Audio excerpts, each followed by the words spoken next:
Some of y'all feel more safer with a safety. Some of y'all don't like a safety. Me personally, a safety on a gun gets in the way. It's just one more thing you have to remember to do. If a situation comes up where you have to use your firearm, it's one more thing you have to remember to do. Now, if you practice every day with your firearm and you get used to flipping that safety off when you're coming up and drawing and everything, all right, but still, if something's going down, you might accidentally slip, something might happen, you might not hit that safety. And me personally, I just don't like a safety on a firearm. Now, for Glock, there is no safety on a firearm. There's no safety to worry about. There's no safety in the way. It's ready to go. Versus a Sig, now if you want a safety, a Sig, you can get it with a safety or without a safety, but with a Glock, you're not getting a safety. I don't think I've ever seen a Glock with a safety. Have you? I think there's some companies that make safeties for a Glock, but you have to get them like machined. Yes, you have to get machined and everything. But if you feel safer with a safety, go with a Sig because you can get a Sig with a safety, and you can get a Sig without a safety. But for Glock, you don't get the manual safety, but you do have the safety in the trigger right here. If you look right here, little right there, that is your safety right there. And that trigger, as you see, that trigger will not do nothing unless that safety right there is pressed. What's your feel on safety, and how do you feel about safeties? So that's tough because, like, all right, I understand the need for safety. Of course, like situationally, like if you need a safety, then the safety makes sense. Like if kids are around, you know, safety, right? Yes, I can understand. Gun safes, you know, doing all that. I think that if you're going to carry with a safety, you need to absolutely train with a safety. Because if you need that gun and you pull it out and that safety's on and that trigger's not going anywhere, you got a paperweight, you got a break. So I think safeties don't bother me if they don't bother you. You know what I mean? Like, train with your safety if you're gonna carry with a safety. I don't have anything that has a safety. Actually, I lied, I do.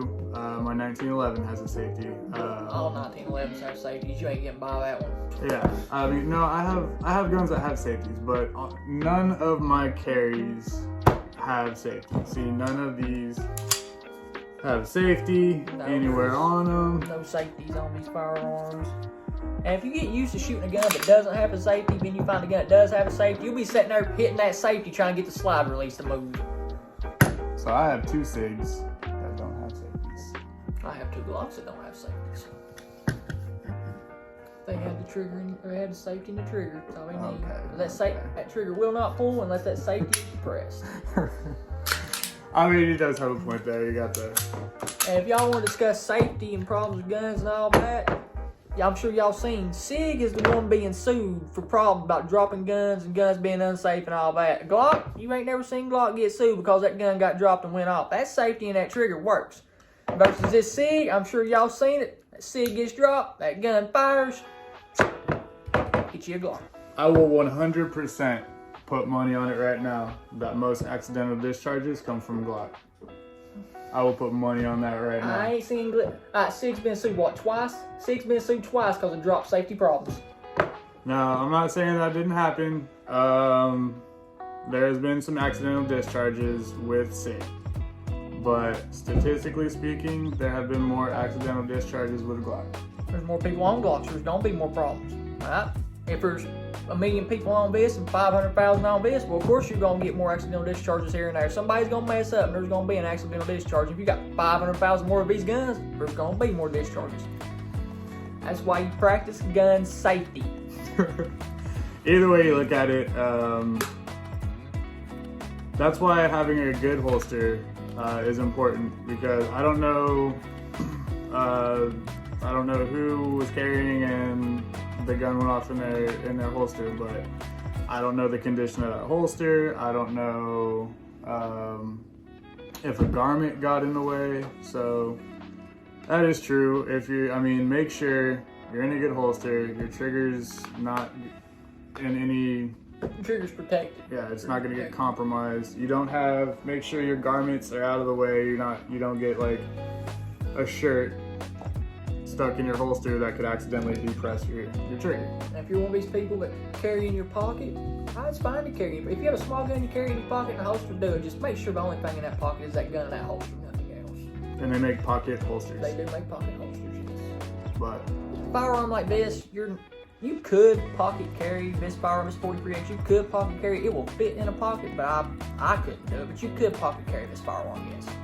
Versus this P365, it is smaller, it is more compact. This would be a great pocket carry gun. I would carry this gun in my pocket. I don't know how I feel about pocket carry. But you can get holsters. I mean, yeah, absolutely. But, I mean, out of a holster, I could draw that pretty quick. Now, think about adding a pocket. How many times have you tried to, like, get your keys out of your pocket? Like, I can't even, right? So, I'm in here, okay, now I gotta get the gun out. But say you're in a situation where you have to dress, say you have a job where you can still carry, but you have to dress a certain way, tucked in and all that. You wouldn't want your concealed carry gun being hid behind your tucked in shirt because you couldn't get to it. So there is times when pocket carry would come, in handy. That's a good point. Yeah. I mean, obviously, situations are different, and, I'd rather have one on me than not have one at all. Than not have one at all. So that is true. But first choice wouldn't be pocket carry. First choice wouldn't be, but sometimes you job or sometimes you wardrobe or there's all kinds of things to determine how you have to carry. Having a gun with you is better than not having a gun, though. A 22 in your pocket is better than a gun left at home. I like that. I do. A 22 in your pocket is better than a gun left at home. Never heard that before. But anyways, yep, Glock, no safety except for the trigger. Sig, you can buy them with or without. Sig's still a better gun. Well, I mean, Sig don't even have a safety on the trigger. I mean, see, there's nothing right there. Oh, that trigger right there is just, wow, damn. Look at that. Yeah, you hear that? That's grit right there. Watch.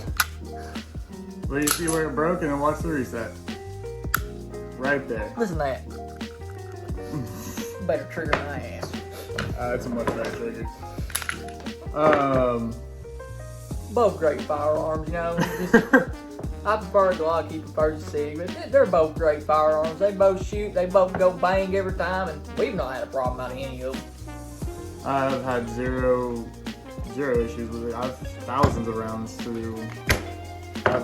This one's still new to me, but I mean, it still hasn't had any issues, and I guess it's still in its break-in period.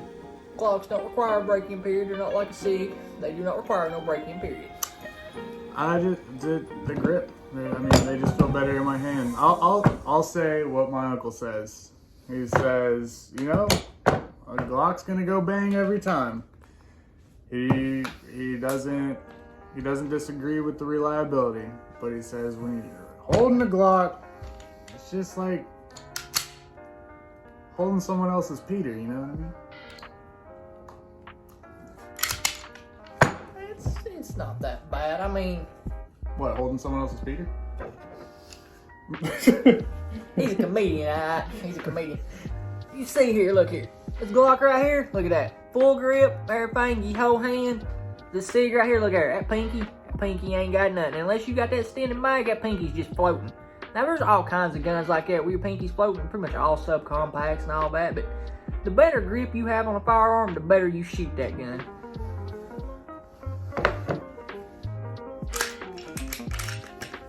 That's why I got the extensions. Don't need no extension, it's already long enough. 12 plus 1.